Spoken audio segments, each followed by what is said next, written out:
Assalamualaikum warahmatullahi wabarakatuh. Apa kabar teman-teman semua? Semoga dalam keadaan sehat dan dalam lindungan Allah Subhanahu wa taala. Pertama, marilah kita panjatkan syukur kita kepada Allah Subhanahu wa taala atas segala limpahan nikmat, rahmat, sehingga pada kesempatan kali ini kita masih bisa berkumpul meskipun masih dalam keadaan pandemi. Kemudian sholawat serta salam kita panjatkan kepada Nabi kita Nabi Abu Muhammad SAW. Semoga nanti kita dipertemukan di yaumul akhir. Nah, pada kesempatan kali ini kita masih akan tetap belajar meskipun masih dalam keadaan pandemi. Maka dari itu, mari kita awali pertemuan kali ini dengan bacaan basmalah bersama-sama. Bismillahirrahmanirrahim. Oke. Pada kesempatan kali ini kita akan melanjutkan materi berikutnya, masih terkait dengan teks ceramah. Namun subbabnya adalah struktur teks ceramah.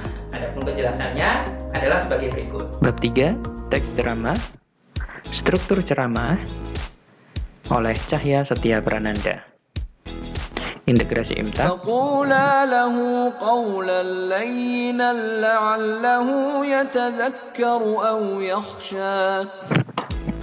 Artinya, maka berbicaralah kamu berdua kepadanya, Fir'aun, dengan kata-kata yang lemah lembut, mudah-mudahan dia sadar atau takut. Quran Surat Toha ayat 44. Kompetensi dasar yang ingin dicapai pada pertemuan kali ini yakni sesuai dengan silabus 3.6 menganalisis isi, struktur, dan kebahasaan dalam ceramah. Selain itu juga sesuai dengan poin 4.6 mengkonstruksi ceramah tentang permasalahan aktual dengan memperhatikan aspek kebahasaan dan menggunakan struktur yang tepat.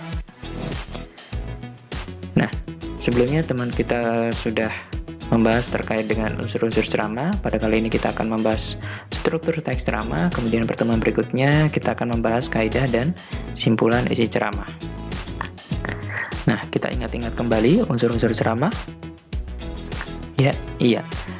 Unsur-unsurnya meliputi penceramah, pendengar atau audiensi, materi, metode ceramah, dan media ceramah. Oke. Nah, sekarang kita akan lanjut ke struktur teks ceramah. Struktur teks ceramah secara umum terdiri dari 3 bagian yang besar, ya. Ini pembukaan, isi, dan penutup. Pembukaan terdiri dari salam pembuka, sapa, syukur, sedangkan isi terbagi menjadi 2, pengantar materi dan materi inti. Kemudian terakhir adalah penutup. Penutup terdiri atas beberapa bagian, dimulai dari simpulan, ajakan, ucapan terima kasih, permohonan maaf, dan salam penutup. Nah, pembukaan meliputi dari salam pembuka yang bisa kita sampaikan dengan kata Assalamualaikum warahmatullahi wabarakatuh atau selamat pagi, salam sejahtera. Kemudian sapa, kita menyapa audiens yang hadir ketika itu dengan kata yang terhormat dan seterusnya. Para, siapa yang hadir, yang saya hormati, kemudian teman-teman yang saya hormati, dan seterusnya. Kemudian selain itu juga ada syukur, ya. Marilah kita mengucapkan syukur kehadirat Allah Subhanahu wa taala atau puji syukur kita panjatkan kepada Allah. Segala puji bagi Allah Subhanahu wa taala. Pertama-tama marilah kita panjatkan puji syukur kehadirat Allah Subhanahu wa taala, dan seterusnya.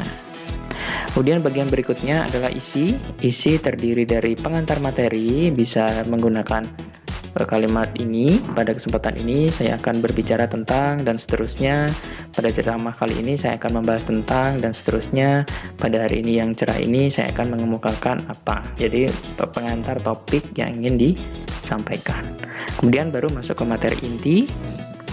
Nah, dalam penyampaian terdiri dari 2 bagian, ya. Bisa teman-teman memilih dengan sistematika materi berdasarkan urutan dari sederhana ke umum, ke sebab, kemudian akibat, ataupun sebaliknya.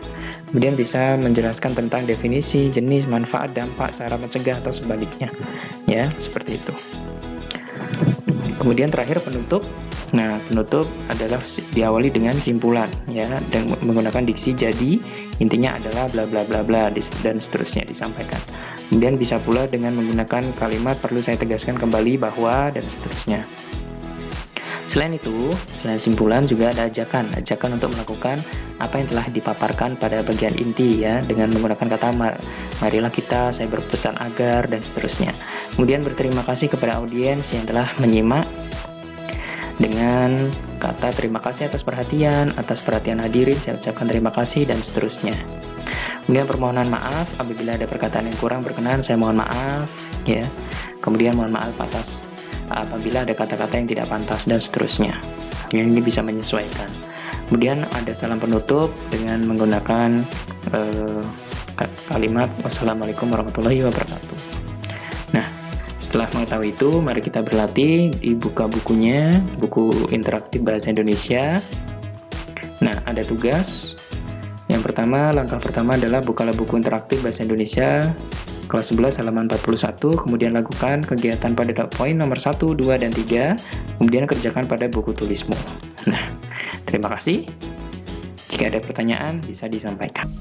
Demikian penjelasan terkait materi kali ini. Bila ada pertanyaan, bisa disampaikan pada kolom komentar. Kurang lebihnya saya ucapkan mohon maaf. Terima kasih atas segala perhatian. Subhanakallahumma wa bihamdika, asyhadu an la ilaha illa anta, astaghfiruka wa atubu ilaik. Wassalamualaikum warahmatullahi wabarakatuh.